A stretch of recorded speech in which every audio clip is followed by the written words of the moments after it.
dikatakan. Kenapa bisa tiba-tiba tidak sadarkan diri?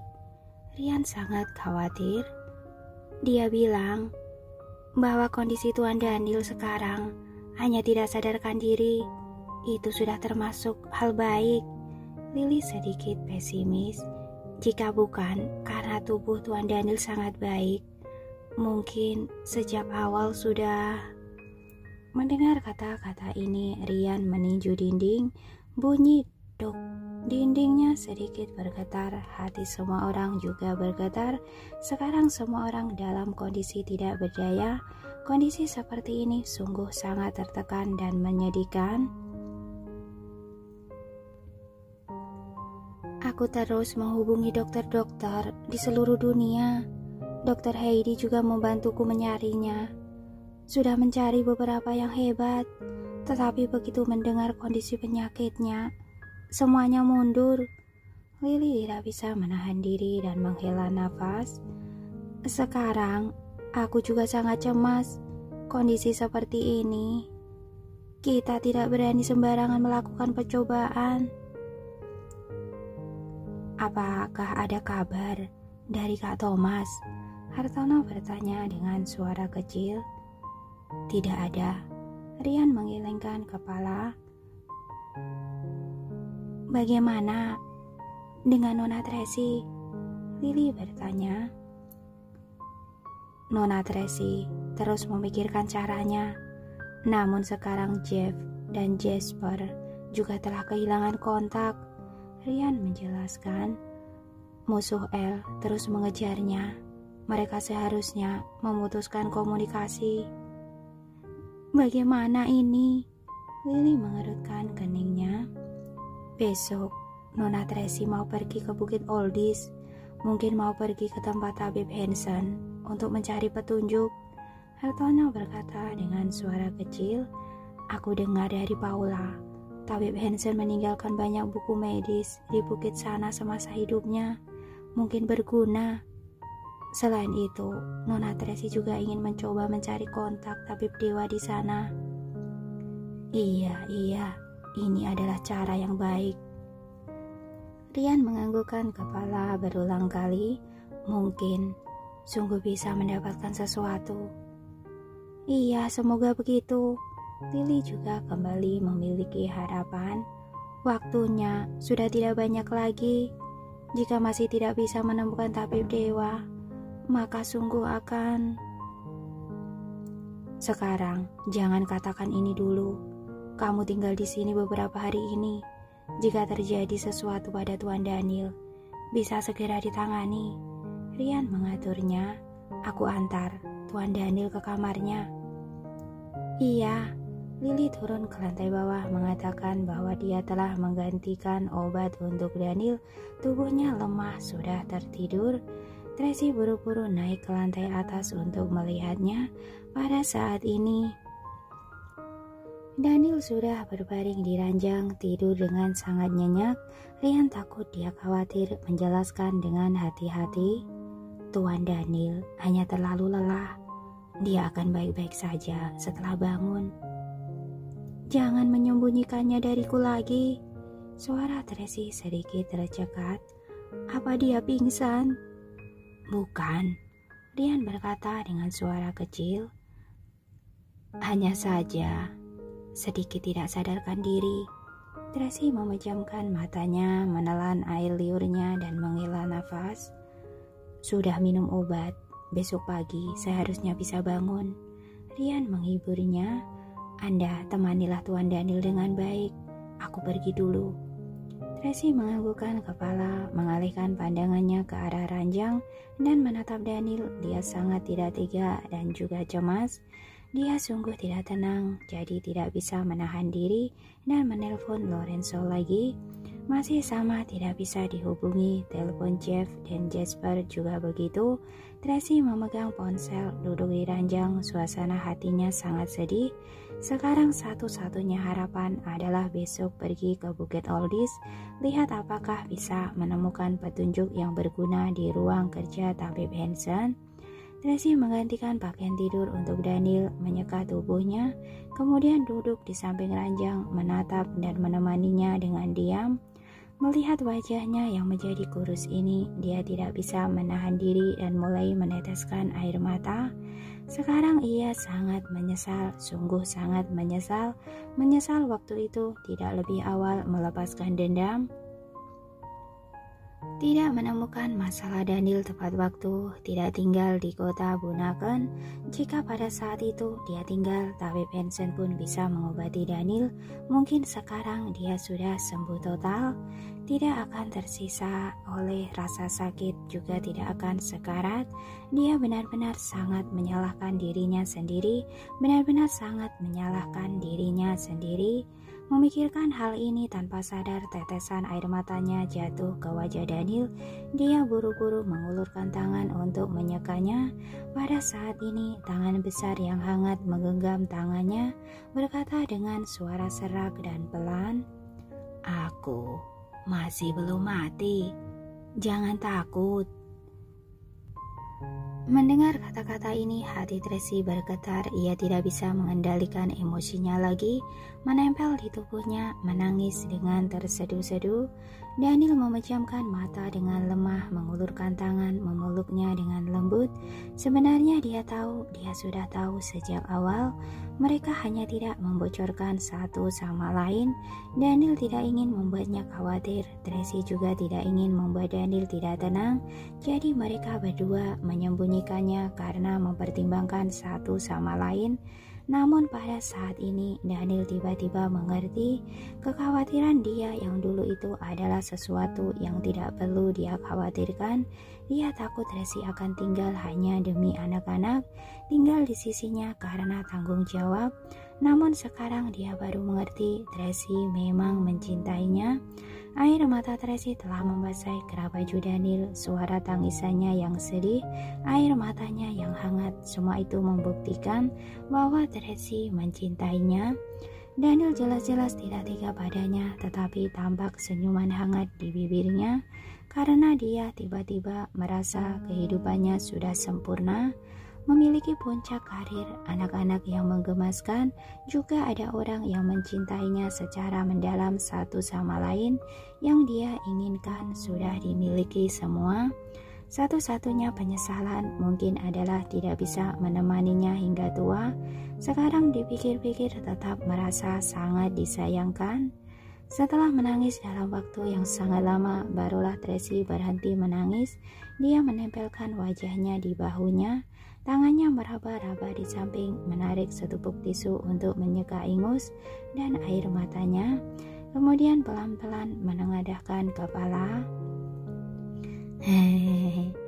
Daniel melihat tampangnya yang menyedihkan itu, tertawa ringan. "Jelek. Kamu yang jelek." Tracy berbalik badan untuk menyeka ingus dan air matanya. Ia masih terisak. "Bodoh." Daniel menatapnya, matanya penuh dengan kasih sayang yang lembut. "Pergilah mandi." "Iya."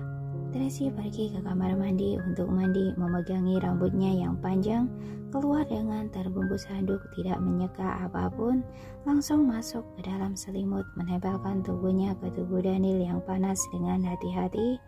Daniel mengulurkan tangan untuk merangkul bahunya, membawanya ke dalam pelukannya. Begitu menundukkan kepala, sudah bisa mencium dahinya. Tracy seperti seekor kucing yang meringkuk dalam pelukannya, lembut dan patuh. Sekarang dia tidak bisa melakukan apapun, hanya bisa menemani Daniel seperti ini.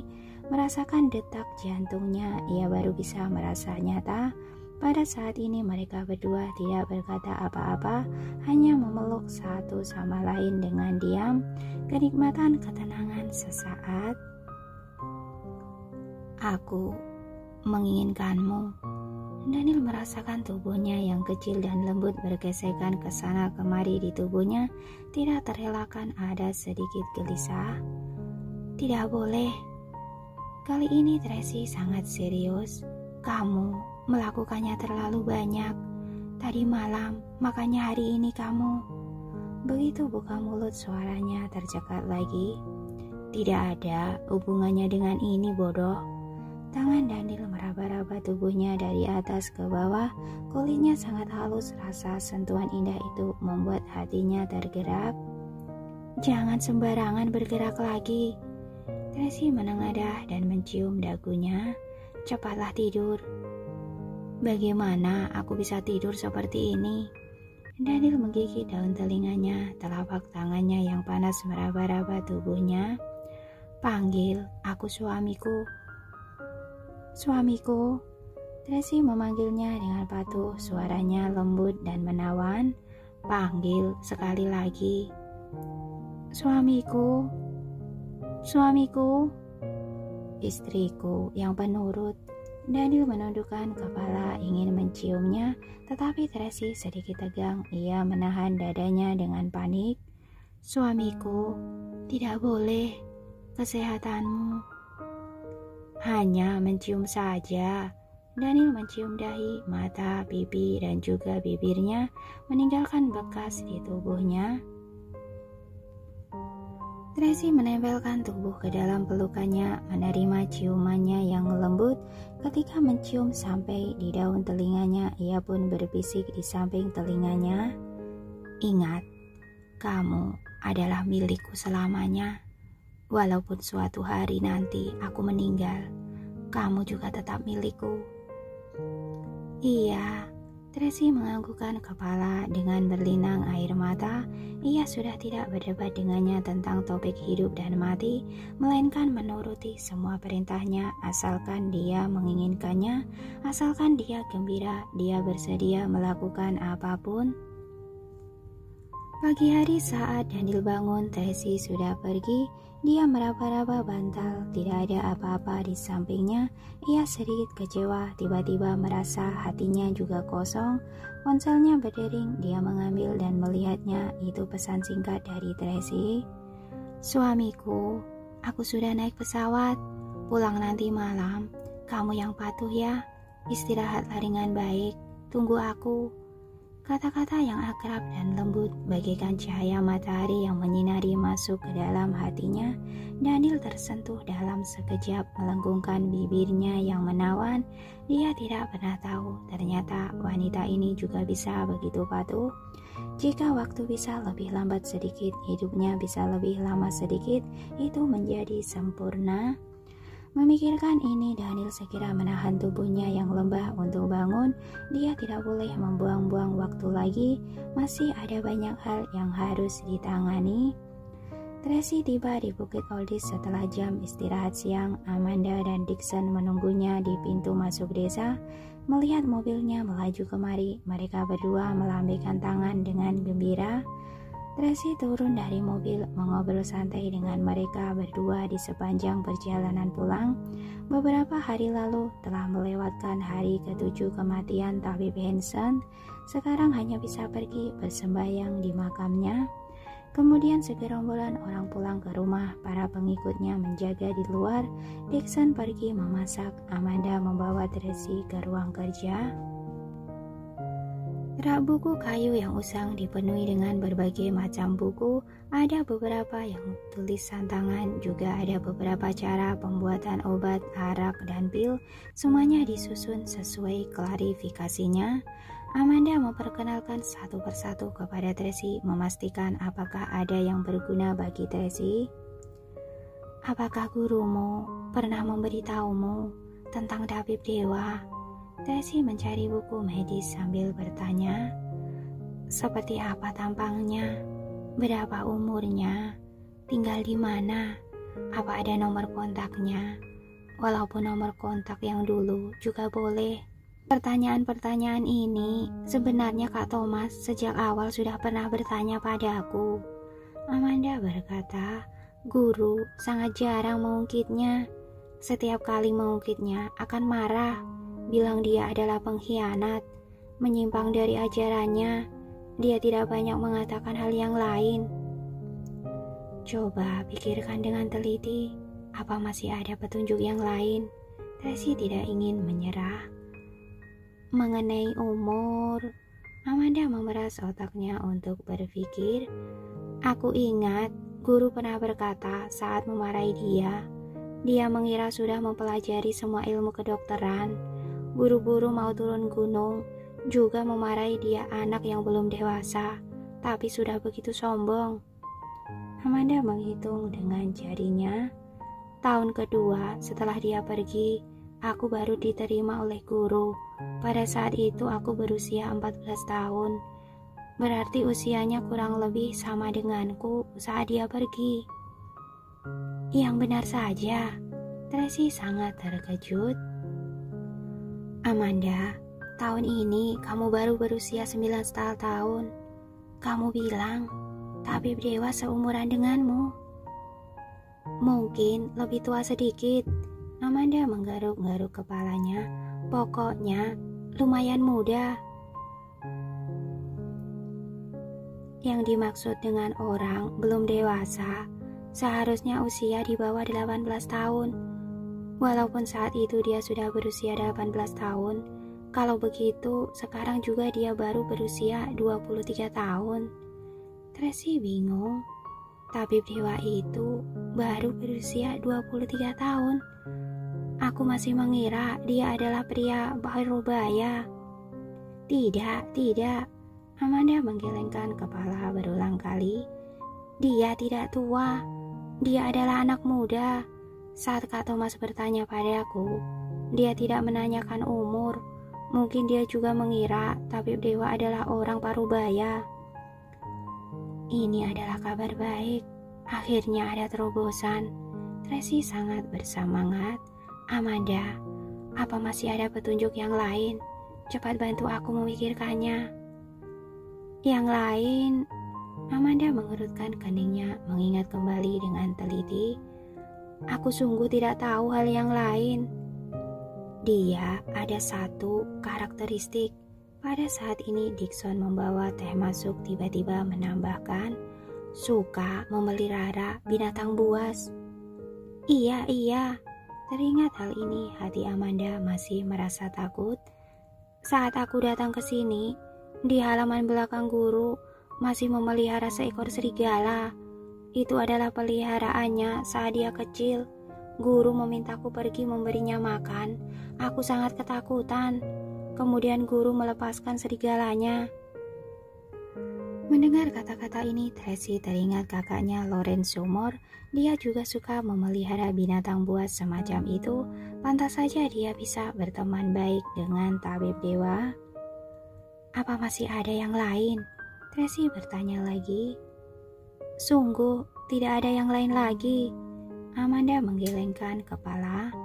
Sebenarnya, 2 hari yang lalu, Kak Thomas juga menelpon kemari untuk menanyakan hal-hal ini.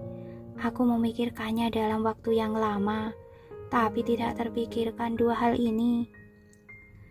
Tidak apa-apa, aku akan beritahu dia. Tracy buru-buru memberitahu Thomas petunjuk yang diberikan oleh Amanda, kemudian lanjut mencari data di ruang kerja tabib Hanson. Tiba-tiba Tracy menemukan selembar foto tua, ada sosok yang berjongkok di samping serigala yang terluka. Foto itu dipotret dari sisi samping yang jauh, jaraknya sedikit jauh. Selain itu, sepertinya pernah basah karena terkena air. Fotonya sedikit menguning dan berubah warna, menyebabkan foto aslinya yang sudah tidak jelas menjadi semakin kabur. Namun masih bisa melihat bahwa sosok itu sedikit kurus dan kecil.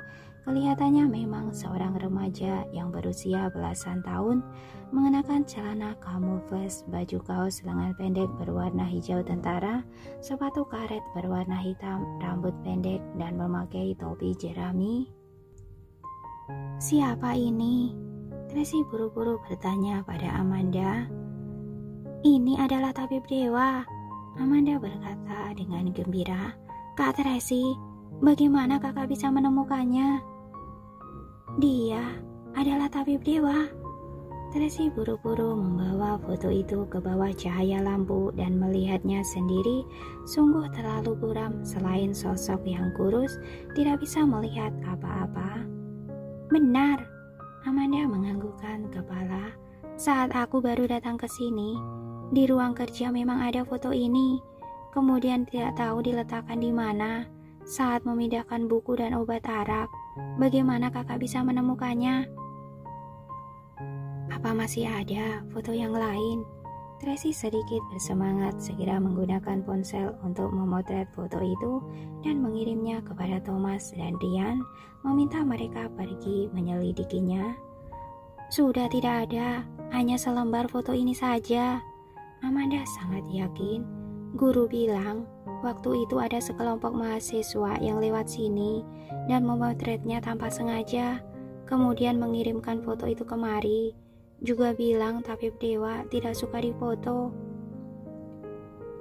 Kenapa kalian memanggilnya tabib dewa? Tidak memanggilnya kakak seperguruan? Tracy mengirimkan pesan kepada Thomas sambil bertanya.